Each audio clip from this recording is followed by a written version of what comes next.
அவருக்கு ஏற்கனவே மேரேஜ் ஆயிடுச்சுன்னு தெரிஞ்சுதான் மேரேஜ் பண்ணியாமா இல்ல மேரேஜுக்கு அப்புறம் இன்னும் நீங்க மேரேஜ் பண்ணிட்டதுக்கு அப்புறம் தெரிஞ்சதா? மேரேஜ் பண்ணதுக்கு அப்புறம் தெரிஞ்சதுங்கண்ணா. அதுக்கு முன்னாடி அவருக்கு ஏற்கனவே மேரேஜ் ஆனது தெரியாது. தெரியாதுங்கண்ணா.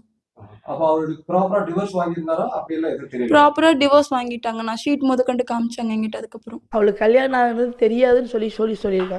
இவனு அப்படி இருக்கிறவ என் பையன் எல்லாமே சொல்லிடுவாங்க. நான் இத்தனை பேர் கூட லவ் பண்ணியிருக்கேன், இத்தனை பண்ணேன், இந்த பிள்ளைங்கெல்லாம் பண்ணிச்சு பிடிச்சது எல்லாமே சொல்லி இருந்தாலும் எங்கள் அம்மாக்கிட்ட நான் சொல்லலை. நான் இவன் எனக்கு ராகுல் மட்டும் இருந்தால் போதும் அப்படின்னு சொல்லி பிடிவாதமாக கொண்டு. இந்த குடிப்பழக்கத்துக்கு எப்படி அடிமையானார்னா, என் மாமியார் வந்து கல்யாணத்துக்கு முன்னாடி அவர் சம்பாரிச்சுட்டு வந்தாருன்னா, உனக்கு உடம்பு சலுப்பா இருக்கான்னு சரி கேட்கும் போதெல்லாம், சரி ராகுல் வாங்கிக்கோ, சரி குடிச்சுக்கோ அப்படின்னு சொல்லி கொடுத்து காசு கொடுத்து வீட்லயே வாங்கிட்டு வந்து குடிக்க வச்சு பழகுனது தான் இந்த பழக்கம். அது ரொம்ப காலப்போக்கில் அதிகமாயிருச்சு. மேரேஜ் ஆனதுக்கப்புறம் நான் சொன்னேன், இது லைஃப்ல செட் ஆகாதுமா, இப்படி குடிச்சு பழகாதீங்க அப்படின்னு சொன்னதுக்கு, அப்ப நான் பழகிறேன்னு மொத சண்டை என் மாமியாருக்கு எனக்கு இதனாலதான் வந்துச்சு. அவனுக்கு குடிப்பழத்துக்கு நானே ஆளாக்கி விட்டேன், நானே 500 கொடுத்து குடிக்க சொல்லி போதைக்கு அடிமையாக்கிட்டேன் அப்படின்னு சொல்லி சொன்னாங்க. சரிங்க, இப்போ நான் அப்படி ஆக்கியிருந்தேன்னா இந்த பையன் வந்து இந்த வீட்டில் இவ்வளோ தூரம் வந்திருக்க முடியுங்களா? இவ்வளோ லட்சம் பேர்த்த சமாளிக்க முடியுங்களா? நான் கேட்குற ஒரே கேள்வி, இந்த பிள்ளை வந்துட்டு எதுக்கு வந்து இப்படி அனாவசியமாக என் பையன் மேலே இப்படி என் பெயர் கெடுக்குது, என் பையன் பேரை ஏன் கெடுக்குது? என் பிள்ளையாட்ட நினச்சிருந்தேன், அம்மானு ஓடி வந்தால் இன்றைக்கி கூட நான் வந்து ஏற்றுக்கிருப்பேன், எல்லாம் சொல்லி கொடுத்து எல்லாம் பண்ணியிருப்பேன். நான் ஒரு பிரச்சனையும் இல்லைண்ணா, நல்லா தானே இருக்கும். அவர் குடிப்பழக்கத்துக்கு ஆரம்பத்துலேருந்து அடிமையாக்குறதுனால ரொம்ப குடிக்க ஆரம்பிச்சிட்டாருண்ணா. குடிச்சு அவரு மேலேயே கோவப்படுறது, எதுக்கு எடுத்தாலும் கோவப்படுறது, அந்த மாதிரி கோவப்பட்டதுனாலதான் இந்த பிரச்சனையே. ஆனா நான் வந்து எங்க அம்மா வீட்டுலதான் இருந்தேன். அவர் என்னைய பார்க்க வரேன்னு சொல்லி கூட வந்து பார்த்துட்டு தான் போனாரு. லாஸ்ட் டைம் சண்டை போடவும், சரிப்பா நான் இங்க இருக்கேன், திங்கக்கிழமை அடுத்த நாள் மாலை போடுறதா இருந்துச்சுங்கண்ணா. அவர் மாலை போடுறேன்னு சொல்லியிருந்தாரு. சரிப்பா நீ சண்டை போடாத, நீ மாலை போட்டு அம்மா வீட்டுக்கு வா, அம்மாவை கூட்டு வா, பேசிக்கலாம், நீ குடிக்காதன்னு சொல்லிட்டு வந்தேன். வர வழியில இப்படி ஆயிடுச்சு. இவனாலதான் என் பையன் செத்தா, இவளை பார்க்க போய் தான் செத்தா. இவங்க அம்மா வந்துட்டு செத்தா சாவுடா அப்படின்னு சொல்லி தான் அவங்கள கூட்டிகிட்டு போயிருக்கிறாங்க. புருஷன் பொண்டாட்டிக்குள்ளே 1000 பிரச்சனை இருக்குல்லங்க. நான் கேட்டாலும் என்னையே அடிச்சிருக்கேன் என் பையன், இல்லைன்னு நான் சொல்ல. என் பையன் வந்து இந்த அளவுக்கு வந்திருக்கிறான்னா என் பையன் வந்து சொன்னால் கேட்கக்கூடிய ஒரு நல்ல பையங்க, எந்த கெட்ட பழக்கமும் கிடையாது.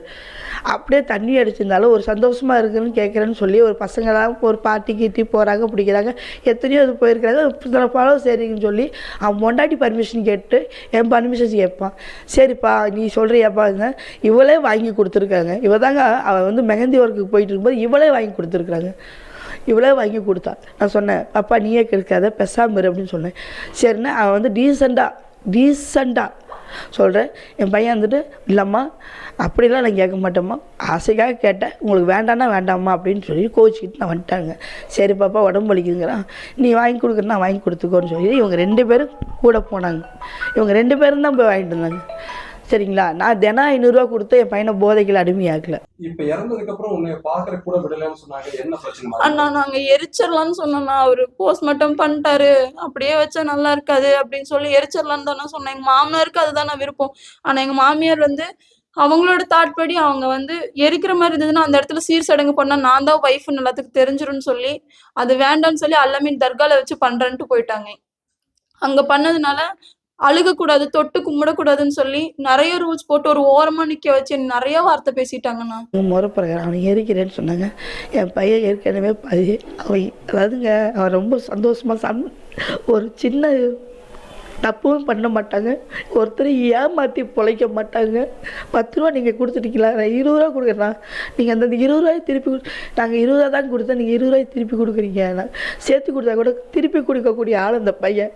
சரிங்களா, அவன் வந்து இறுதி சடங்கு கூப்பிடலன்னா அவங்க சொந்த பந்த தாய் பிள்ளையோட போய் உட்காந்துக்கிட்டான். அம்மானு என்னை வந்து கட்டி பிடிச்சி அழுதுருந்தானே. ஏன்னா நான் வந்து எனக்கு ஆதங்கம், எனக்கு மயக்கம் போட்டு மயக்கத்திலே தாங்க இருந்தேன். எங்கே போய் அழுவக்கூடாது, தனியாக அடிச்சுட்டாலும் எனக்கு இங்கேருந்து போய் நாங்கள் போஸ்ட்மார்ட்டம்னு சொல்லி அது எதுவுமே தெரியாதுங்க, லேசாக அடிபட்டுருக்கு. அது கூட ஃபோன் பண்ணி இவங்க சொல்லிதாங்க, அவங்க வந்து எங்கள் வீட்டுக்காரருக்கு ஃபோன் பண்ணி சொல்லிதாங்க தெரியும். சரிங்களா, இப்போ வந்து என் பையனோட பொண்ணு தான் கேட்குறேன், ஸோ அவங்க சொத்து பத்தெல்லாம் எதுவுமே நான் வேண்டாம், எனக்கு வேண்டாம். என் பையனோட பொருள் அவங்க ஞாபகார்த்தமாக இருக்கணும். இந்த பொண்ணு வந்து இறுதி சடங்கு கூட கூப்பிடல அப்படிங்குது. இறுதி சடங்கு வந்து அவங்க முறை பிரகாரம் சரி. அப்படி உள்ளவங்க என் பிள்ளை இங்கே தான் இருப்பான்னு சொல்லி நீங்கள் அவங்க சொந்தக்காரங்களாம் கூப்பிட்டு வந்து விட்டுருக்கலாமே. நான் பேசலை தான், இல்லைன்னு சொல்ல, நான் திட்டினது தான், இல்லைன்னு சொல்ல. என்ன சண்டையாக இருந்தாலும் நம்ம அடிச்சுக்கிட்டாலும் முடிச்சுக்கிட்டாலும் என்ன இப்போ இதில் எத்தனையோ சண்டையாக போட்டிருக்கிறாங்க, எவ்வளவோ போட்டிருக்காங்க. நீங்கள் பேசாதீங்க. என்னையும் அடிச்சிருக்கிறான், இந்த பிள்ளை வந்து தடுத்துருக்குது. நான் அந்த அளவுக்கு நான் வந்து பாப்பா பேர் பாப்பான்னு தான் கூப்பிடுவேங்க. ஆண்டவ மேலே சத்தியமாக சொல்கிறது இதுதான் உண்மை. காலைல எங்கள் மாமனார் ஃபோன் பண்ணாருங்கண்ணா. ஃபோன் பண்ணிட்டு எனக்கு ராகுலோட ஆதார் கார்டு, ஃபோனு, அவனோட நகை எல்லாமே வேணும். அது இல்லாமல் அவன் சம்பாதிச்சது அவன் கிழிஞ்ச துணியாக இருந்தாலும் எனக்கு எல்லாமே வேணும், அவனோட ட்ராஃபி எல்லாம் வேணும்னு சொல்லி கேட்டாங்கண்ணா. எனக்கு அவங்களும் அவங்க வீட்டுக்கு நான் வரேன்னு சொல்லியும் நீ வராதுன்னு தான் சொன்னாங்களோ தவிர, கருப்பு இன்னைக்கு நடக்குது நான் வந்துட்டு அது போயிடுறேன் அப்படின்னு சொன்னா அதுக்கும் வேணான்னு சொல்லிட்டாங்கண்ணா. என்னை உள்ள விட மாட்டேங்கிறாங்க, என்னை நுழையவே விட மாட்டேங்கிறாங்க. என்னை அவ்வளோ டார்ச்சர் பண்றாங்கண்ணா. அவர் வந்து என் கூட வாழவே இல்லைன்னு சொல்லி அப்படியே மறைச்சிடணும்னு நினைக்கிறாங்கண்ணா எல்லாத்துலயுமே.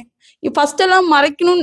நான் அவர்கிட்ட கேட்கும் போதெல்லாம் அவரு வேண்டாம் வேண்டாம்னு சொல்லிட்டு இருந்தாரு. இப்ப அது முழுசாவே அப்படியே போயிடுச்சு. மாமியார் இதுதான் பிளஸ்ன்னு சொல்லிட்டு ஃபுல் அண்ட் ஃபுல் அப்படியே பிளாக்மெயில் பண்ண ஆரம்பிச்சிட்டாங்க.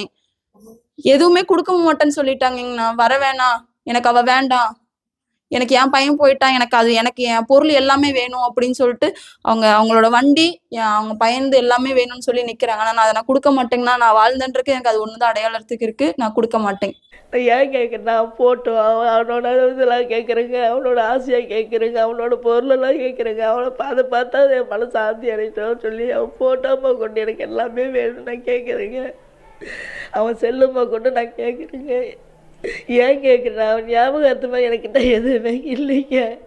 அவன் இங்கேருந்து தானே செத்துருக்க மாட்டானோ அப்படின்ட்டு எனக்கு ஃபோன் பண்ணி சொல்லியிருந்தாங்கண்ணா. இந்த மாதிரி சண்டைன்னு சொல்லியிருந்தாங்கண்ணா. நான் ஃபோன் பண்ணியிருந்தேன்னா அந்த செகண்ட் அவன் நின்று என்கிட்ட பேசியிருப்பான். இல்லைம்மா அந்த மாதிரி பிரச்சனைன்னு, வாடா நானும் வரேன் போகலாம் அப்படின்னு நான் சொல்லியிருப்பேங்க. இவனால தாங்க இப்படி ஆச்சு. எங்க மாமியார் என் புருஷனை எப்படியெல்லாம் பேசினாங்கிற முதற்கொண்டு ஆடியோ வச்சிருக்கேன், எல்லாமே நான் வச்சிருக்கேன். அவங்கனால மட்டும்தான் என் புருஷனை விட்டு போயிட்டான்னு நான் சொல்லுவேன். அவர்னால மட்டும்தான் நான் இழந்துட்டு உட்காந்துட்டு இருக்கேங்கண்ணா அந்த மனுஷனை. அவங்க ஒய்ஃப் வந்து சொல்கிறதெல்லாம் உண்மை இல்லைங்க, இதான் நடந்தது. இப்போ சரிங்க, அப்படி நான் என்ன தான் இதாச்சுன்னு சொல்லியிருந்தா அவங்க தனியாக கூட்டியிருந்தாங்க. எங்கள் பையன் பார்த்தா 10 நாளைக்கு மேலே ஆகுது, நான் பார்க்கலையே. என்னால் எப்படிங்க சாவுவான், எப்படிங்க நான் பெத்த பையனை சாவடிப்பேன் சொல்லுங்கள். நான் கேட்குறது தோணுங்க. நான் இறுதி சடங்குக்கு ஏன் கூப்பிடலன்னா அவங்க முறை பிரகாரம் அவங்க செய்கிறாங்களா அப்படிங்கிறாங்களா. நீ தாராளமாக வந்துருக்கலாமே என் வீட்டுக்கு, வர வேண்டாம் நான் சொல்லியே. என் சொந்த பந்தத்தோடையே நான் வரலையே. எனக்கு என்ன நடக்குதுன்னு தெரியாமல் எனக்கு நின்னாவே தலை சுற்றுங்க. எங்கள் வீட்டுக்காரர் இப்போ கொடுக்க வேணாம்னு சொன்னதுக்கு காரணம் வந்து எப்படி வேணால் மாற்றி போடுறாங்க. நான் பிள்ளையை காப்பாற்றணும்னு நினச்சி சொன்னேன்.